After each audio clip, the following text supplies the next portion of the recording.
1. She arrived at the factory for a safety workshop, calm and professional, carrying her training notes. 2. At the reception, workers greet her politely, unaware of the small confusion to come. 3. She begins her lecture, explaining posture and motion, her tone steady and warm. 4. A staff member rolls in training uniforms, including one that looks surprisingly athletic. 5. Someone gestures to her saying, "Please wear this for the demo," and she hesitates briefly. 6.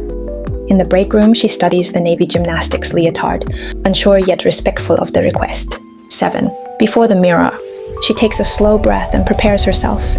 Calm, focused, composed. 8. On the factory floor, she begins the demonstration, showing stretching and safe body movement. 9. The workers watch quietly, slowly realizing she's not a demo model but their guest lecturer. 10. She continues the routine, graceful and professional, letting the confusion fade into focus. 11. When the session ends, the room fills with applause and quiet laughter. 12. She bows politely, smiling at the workers who now see her lesson in a new light. 13. Later they share tea in the break room, speaking about balance, effort, and respect. 14. Outside the factory, the evening sun glows as she closes her notebook with calm satisfaction. 15. Even in order and confusion, beauty finds its rhythm, where culture meets everyday life.